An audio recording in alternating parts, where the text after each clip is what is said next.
Today, our conversation will focus on maximizing and spending down COVID relief funds for students experiencing homelessness before the funds expire. There's still time to put these funds to good use, supporting our students who need it most. And during this conversation, you will learn some concrete strategies to put these funds to work.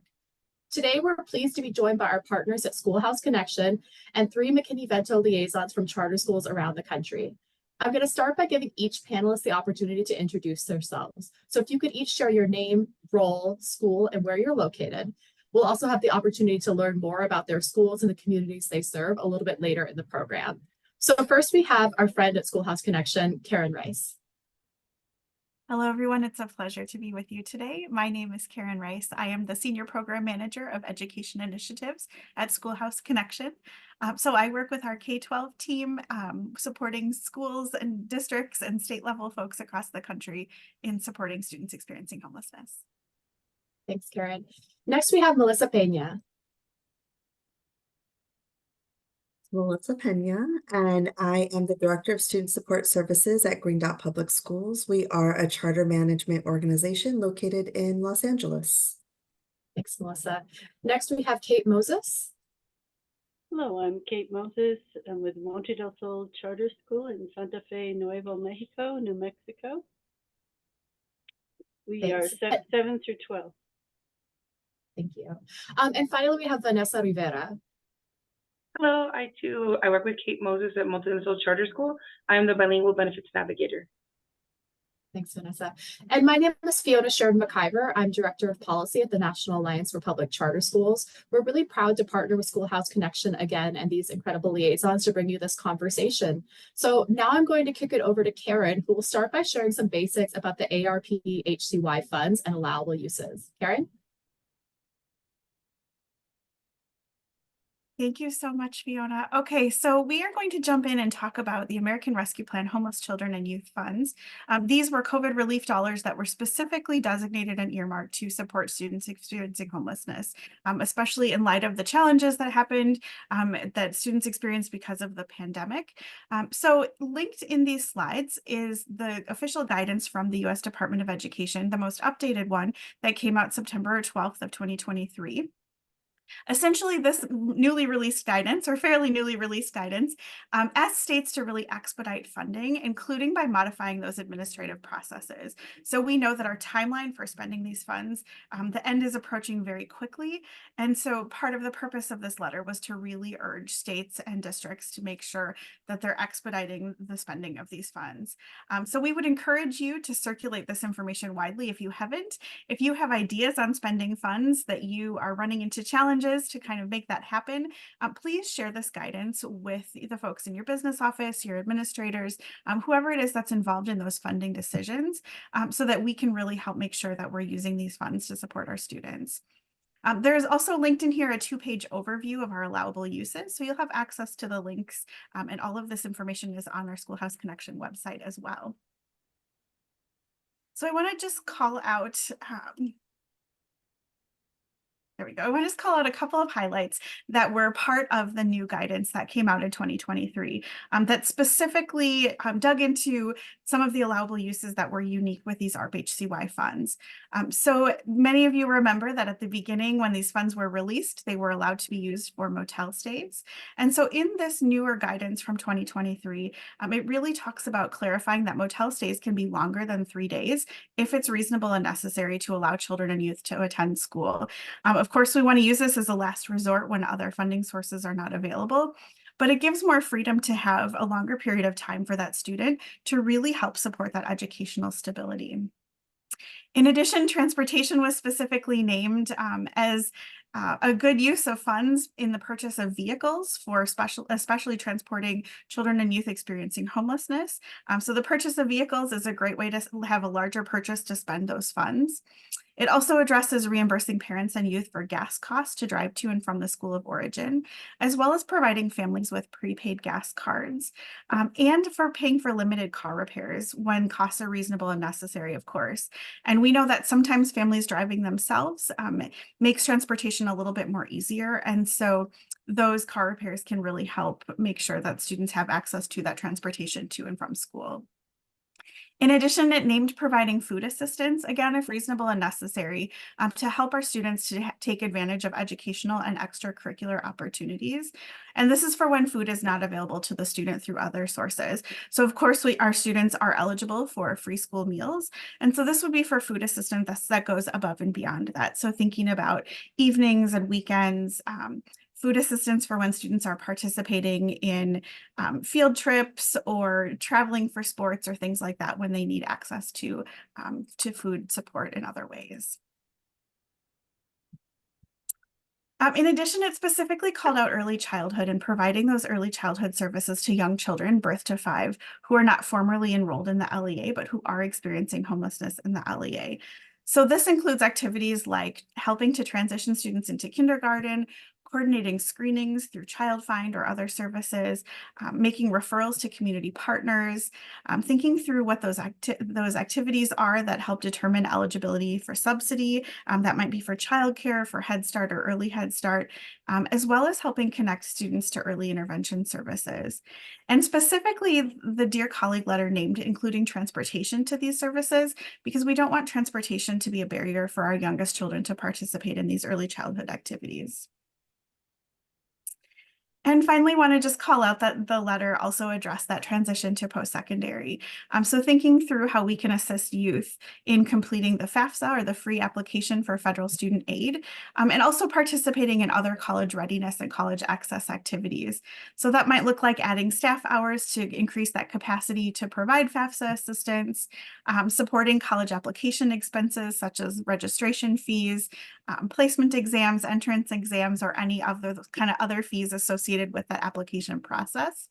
It can also include graduation coaches or paying stipends to counselors to conduct transcript audits. So really supporting that process to get that student to graduation and help keep them on track toward graduation.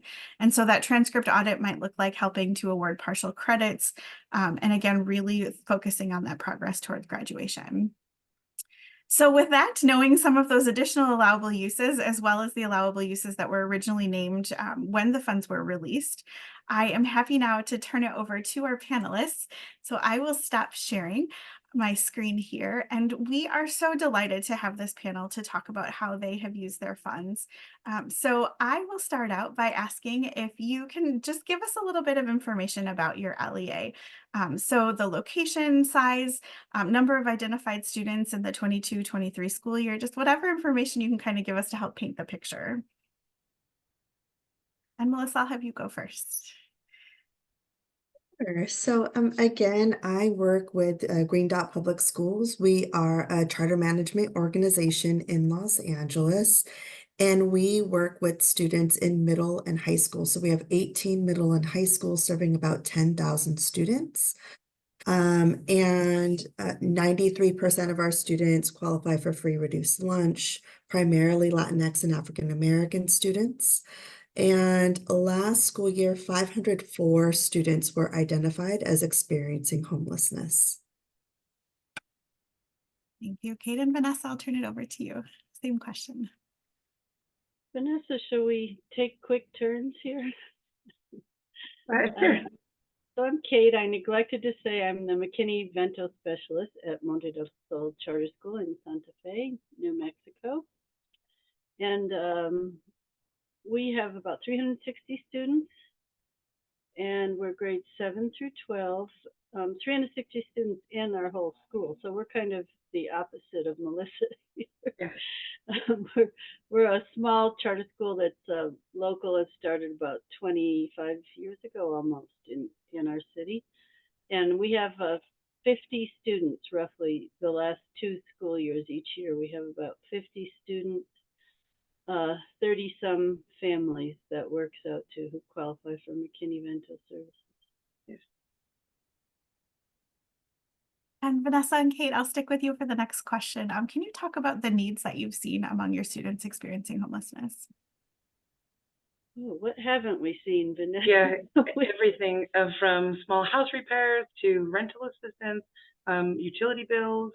We've had some, teen moms. So we offer, of course, the wraparound for those moms. We have a pantry that's not open just to our school community, but the community around us. Lots, exactly like Kate said, what haven't we helped with? And I would add that our school serves mostly immigrant students.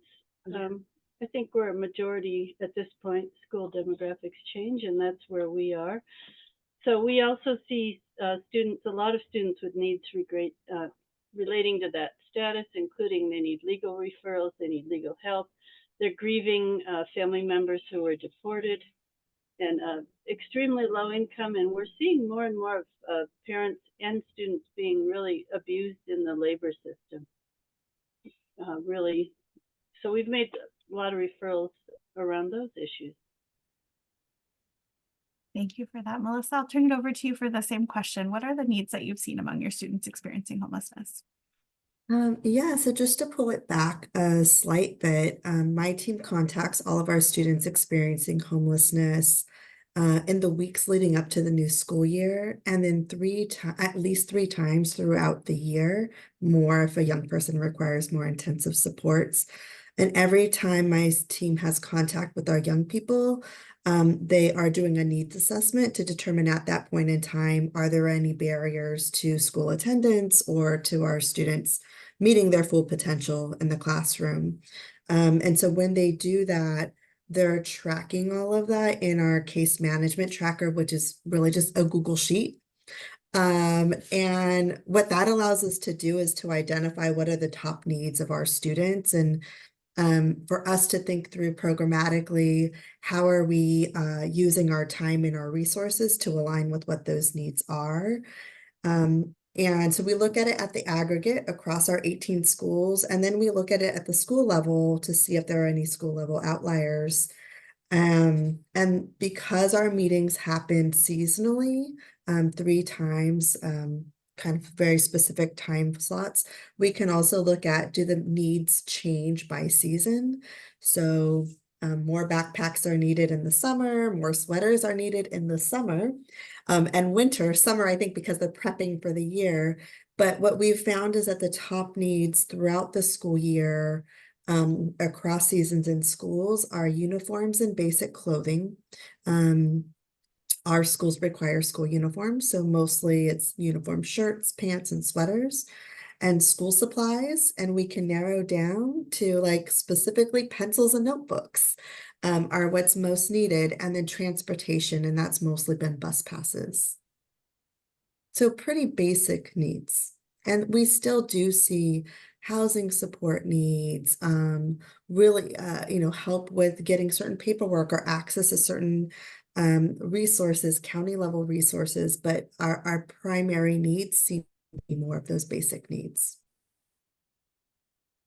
Thank you. And Melissa, I'll stick with you for the next question as well. Can you talk about how you're using your ARP-HCY funds to meet these needs? And also talk a little bit about the process of getting that spending approved. Yeah, so we chose to use our HCY2 funding to hire McKinney-Vento foster youth case managers to build our organization's capacity to meet compliance requirements and provide tier 2 or additional supports to students.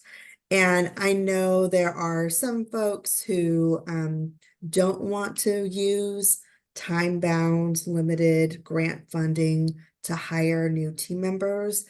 But my perspective on it was I wanted to use it as an opportunity to create a proof of concept for a program model that I felt might both best support our ability to meet compliance, but also serve our most vulnerable young people. So that's what we did.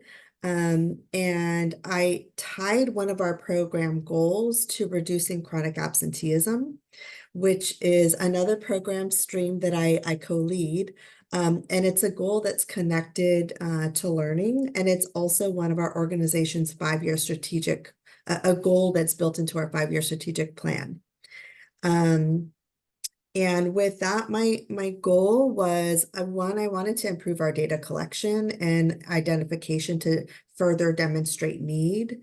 And then 2, I wanted to identify like what are the needs really of our students experiencing homelessness and not just make assumptions about what their needs were. And that's where our case management tracker is really helpful to like, okay, yeah, these are the top needs. So this is where we should be spending our time and money. And then I wanted to demonstrate the value of investing in a team to accomplish this work. And so we're a mid-sized home office, district office. And so I was aware that HCY2 funding was coming through. And I already had relationships with our grant accounting team because we had partnered to work on our Title I-A funding. So I knew the funding was coming. And it gave me an opportunity to advocate to my supervisor and then to our senior leadership, hey, here's the vision that I have for how we use these funds. And we talked about the downside of personnel, but they were willing to move forward with this idea. And then I think you said getting it approved. So that was how we got it approved. Now, because it is personnel, you spend it down pretty quickly. So many of our schools have already spent down that funding. I still have a few more schools that are en route to spending that down by June 30th, because internally that was our goal. Did I answer all of your questions, Karen? You did, thank you. Okay.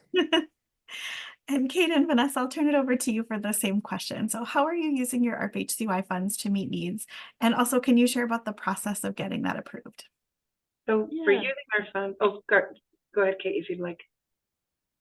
I just want to say first that we have a lot in common with Melissa. We also made the decision to spend most of our ARP-HCY funds on Vanessa's salary. So it was just me here. And we have, as I mentioned, a heavy caseload. We run a food bank. We have a lot of grandparents raising grandchildren. And I made the decision, even though it was temporary 3-year funding, to spend it, most of it, on Vanessa's stipend each year, and couldn't have made a better decision there. Vanessa's a huge asset to the school. She's fully bilingual, and I am not there yet. So that is a huge asset, and she everything about that was a good decision. We've been working really well as a team. We've also used the funds on everything that was on the official list there. I think I could tick off all of those boxes, but one good thing about there are several good things about using your ARP funds to hire, to add someone, in our case, as Melissa did. And one of them is that then we can spend our more discretionary funds, our private grants, our other funds on everything else, which has worked out really, really well for us. And I can't emphasize that enough. Yes, I agree. And that I'm awesome. I agree that I'm awesome, I guess. You are. We are. Vanessa, And do I'm you wanna share- retiring. So Vanessa will take my place. So it's really worked out perfectly. Yes. Vanessa, do you want to share a little bit about your position and the work that you do? Yes. So at the beginning, I was new to it. So it's mostly like translating, get to know the Spanish-speaking families, helping with interviews. And as you know, this year, just now, I've ordered a few of our food orders that we have a grant through a distribution center in Albuquerque. Let's see, I help with like restocking. I check in on students. Kate does the bulk of that now with like the wraparound, more visiting in classrooms, pulling them in. I just do a little bit of everything. Thank you for that. Kate and Vanessa, I'll stick with you for the next question. Can you talk about what other funding sources are available to you? And you mentioned this a little bit, but how have you been able to utilize those other sources to support your students? Well, you go first. Well, I was going to say, like with the private grants, there's no red tape. So if we need to use them in an emergency for, we had an immigrant family who's not part of our school, but they just got here. The woman was pregnant. We were able to help her quite a bit with getting them started off. Different other things, like when we run out of course, ARP funds, there's like those things you can and cannot spend. Some people have other needs. One of our students needed a shower. We got a gym membership. Go ahead, Kate. Yeah, The temporary hotel funds have come in handy on a number of occasions. I wish you could put people up for a little bit longer than that, but they really have been helpful. In a couple cases, that little bit just gave people enough breathing room to get rehoused, so that was hugely helpful. And the transportation to school, that's been very helpful. And the food, because as I think we all know, a lot of grants, you can't spend the money on food, especially if they come down through the federal government. So this one has been great. We've got a food bank. We can order as much as we need, and we've got kids stuff in their backpacks and taking food home on the weekends. We were even able to buy emergency grocery cards for some kids that they just weren't getting enough to eat any other way. And helping the grandparents who are raising babies as well as teenagers. We're seeing more and more folks, more and more grandparents raising grandchildren. So that means we're now stocking things like diapers and infant formula in our food bank. And what I'm seeing is, and we made referrals to get grandparents into support programs made specifically for them. And then we see grandparents able to relax and breathe a little bit and support the teenager as well. So that's been win-win too. And Kate, can I just ask a clarifying question? When you talked about the temporary motel stays and also the food, you're using your ARP-HCY funds for those, correct? No, we have used some, yes. But as I meant, we've used most of our ARP-HCY funds for a stipend for Vanessa, a bilingual benefits navigator. We're both navigators. That's been hugely helpful as well to get the free training with the city and the county to be benefits navigators. Thank you. Melissa, I'll turn it over to you for the same question. So what other funding sources are available to you, and how have you been able to utilize those to support students experiencing homelessness? Yeah, I think first I want to clarify that so our case managers are split across multiple schools. We have 18 schools across our CMO, and they were split depending on the McKinney-Vento and foster youth population at each school. So for example, one of my team members is full-time at one school, and other case managers are split across 5 schools because they have smaller MV populations that we've identified. So we have been using blended funding streams to pay for the position. So obviously they're also supporting foster youth. So we had to use a different funding stream to support that piece of the work. And depending on the funding streams that were available to each school and how they had obligated them, we leveraged we leveraged ESSER 3 funding. We leveraged the school's unrestricted funding. So those are some of the ways we did it. I will say that it did create some tensions over time in partnering with our grants accounting team, because it was really tedious, especially in the beginning when the team came on and we so much better at identification, and now we're in a really good spot with identification. So the initial way in which I divvied up my team was different at the beginning, and then we had to shift a little bit and be a little more fluid programmatically, because we saw that, oh, we identified more students at X school. That means you're spending more time there versus this other school. So now we got to go back to the funding stream and make sure that that's reflected there. And so there was a lot of extra work, I think, initially on the part of our grant accounting team to make sure that we were, the time that was spent at certain schools were going to those, the ARP-HCY funding for that school or the ESSER 3 funding for that school.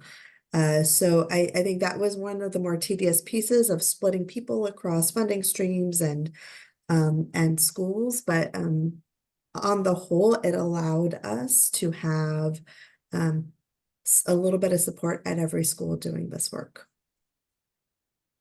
Thank you for that. Melissa, I'll stay with you for the next question.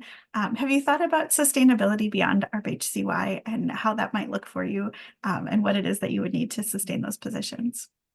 Yeah, so funding is different next year with the loss of American Rescue Plan funding across the board, those ESSER 3 funding streams I mentioned, ARP-HCY too, and there's lots of others that, you know, I'm not as familiar with, but have been funding a lot of different things for us post-COVID.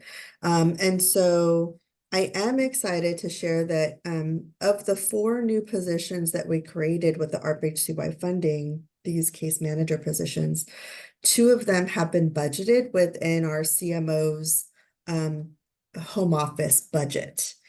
So there was a little, that proof of concept that I was trying to really you know, persuade and say, we got to do them more than just have part of my time.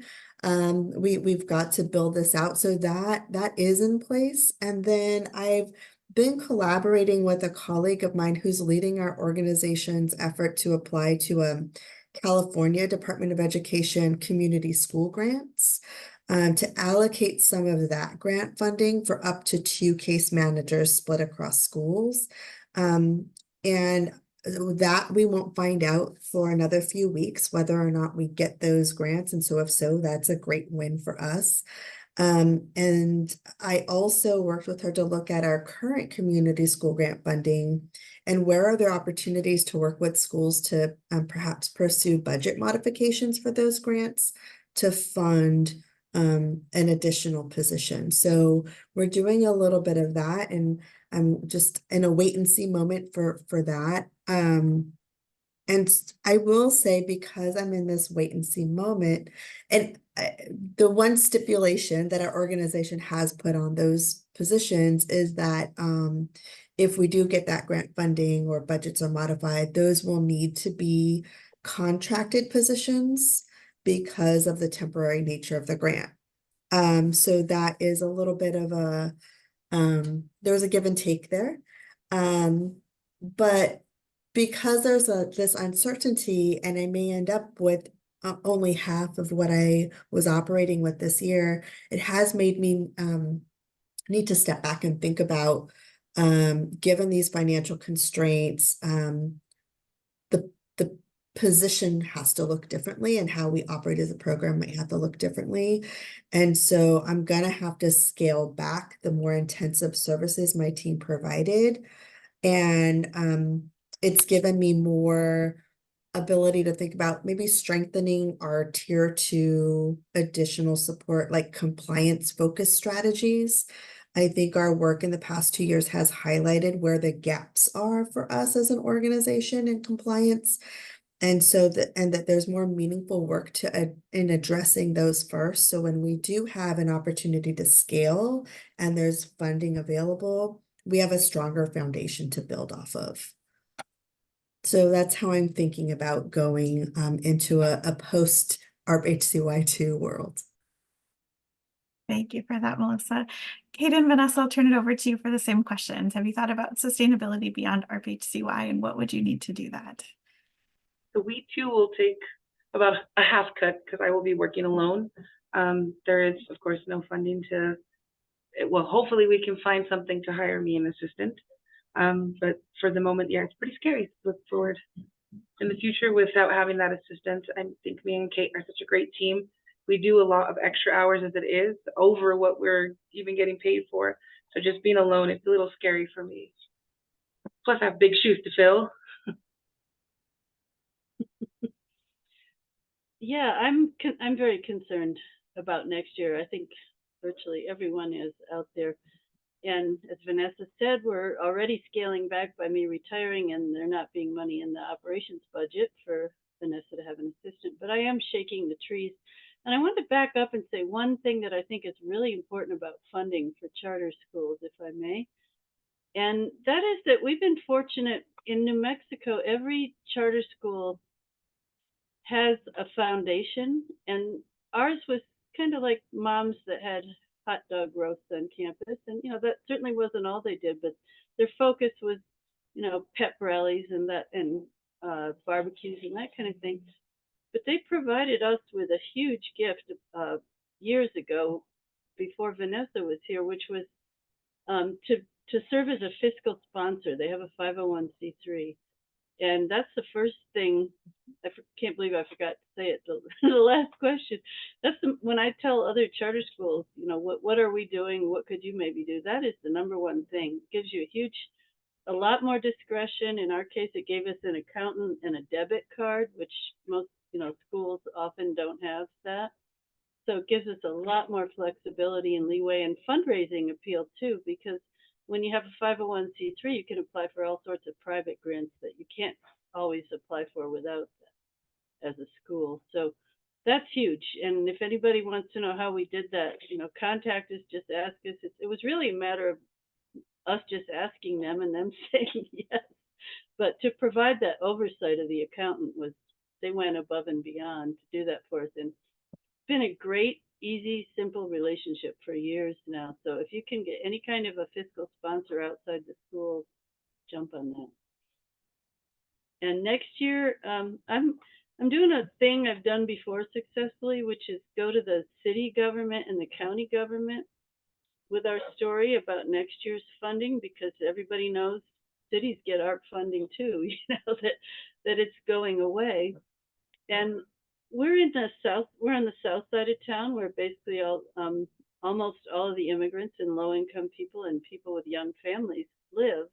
And our city council, less so our county commission, but they tend to not pay so much attention to our part of town. So when I knock on their door and say, "Hey, here we are, we need you," that's been fruitful. And I'm doing that again now, and I'm hopeful about that. Karen, can I jump in and ask a question, please? Absolutely. Yeah. So each of you is working to support students experiencing homelessness in a charter school setting, but obviously of very different sizes. So starting with Melissa, could you speak a little bit about both the challenges and the opportunities of doing this work in a charter network versus in a traditional public school or district? Yeah, I feel like I have a lot of flexibility. And I think that's the biggest asset to working within a charter network. I think being a network versus, a single school allows for that scale.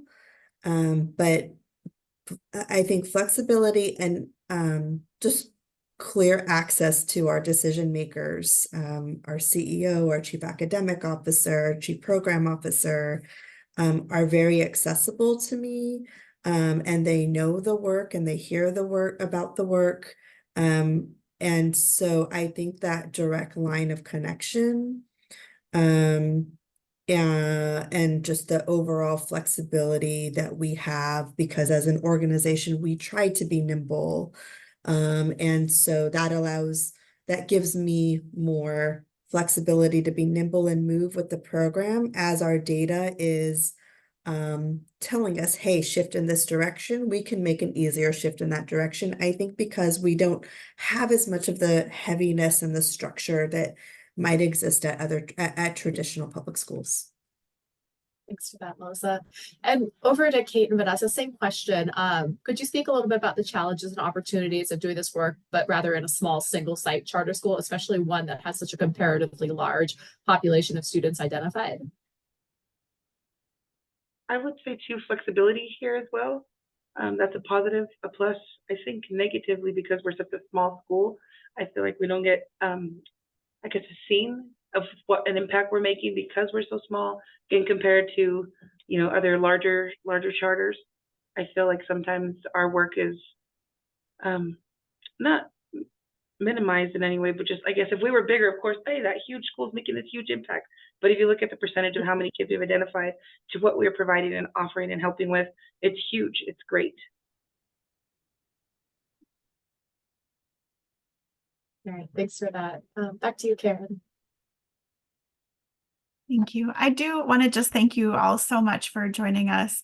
And before we end, I want to just comment on kind of that staff capacity piece, because as we know, our funds need to be obligated by September 30th of 2024, so coming up very quickly, and then spent down by January 30th of 2025. So our window is really limited. And I know when we talk about staff capacity, what I hear most often from schools and districts and charters and LEAs of all kinds is, we can't hire right now because of the window of time. And so I do want to just say that there are so many other opportunities to do some of this really amazing staff capacity work in other ways. And so there is still time to do those extended contract hours for summer, or stipends for staff. I know many places that have worked with retired student services folks that have come back in, retired counselors that are coming in to do transcript audits and really working through kind of some of those graduation pieces, providing additional staff time for summer to help connect with families and stay in touch over summer, as well as work on that identification piece. So if you're hearing this and you're thinking we can't hire anyone, even though there's clearly amazing work being done with these staff members, there is still time to do some of those additional staff capacity pieces, as well as other opportunities to spend funds. So if you're not connected with SchoolHouse Connection, we are offering a number of webinars this month to really focus on some of those really practical, kind of easier ways to spend funds, thinking about summer activities, car repairs. We just did one on hotel motel stays, and just a number of different opportunities. So check out our website for those webinars. The old ones are archived there and able to be viewed. You can still register for some of the upcoming ones as well. So we're happy to help talk through any of those ideas if you're thinking about still how to spend your funds. So just wanted to kind of add that in there about that staff capacity piece. And I'm going to share my screen one more time here and just throw up some additional resources that we have from our SchoolHouse team. If you need some additional ideas, we have some of those in addition to webinars on our webpage, as well as information about the allowable uses. So if you have questions about that, or if you're needing additional resources on that, those are all on our website. So I just want to say thank you so much again to our panelists. I'm going to flip through here to our contact slides. And we welcome any questions that you have. So feel free to reach out to these amazing folks here on our webinar panel with us. I'm happy to answer questions from SchoolHouse, and I know Fiona is as well. So we look forward to answering any of those questions and appreciate your time. And thank you again so much to our panelists. We're very appreciative of you. Yeah, just echoing Karen, thank you to each of our panelists for sharing their knowledge and their experiences with us today. And as you all are continuing your work to serve students experiencing homelessness, we hope you'll take advantage of these incredible resources that SchoolHouse Connection has created and provides to folks to access for free on their website. You can also check out the toolkit, Charter Schools Serving Students Experiencing Homelessness, that we wrote in partnership with SchoolHouse Connection a couple of years ago. This toolkit covers the basics of serving students experiencing homelessness in charter schools, as well as some of the challenges and opportunities specific to charter schools. And as Karen said, please feel free to reach out to any of us on this webinar. We want to help you and support you in any way that we can. And just a final thank you to our incredible panelists and to each of you who are watching this video for taking the time to join this important conversation about serving our students who need our support the most.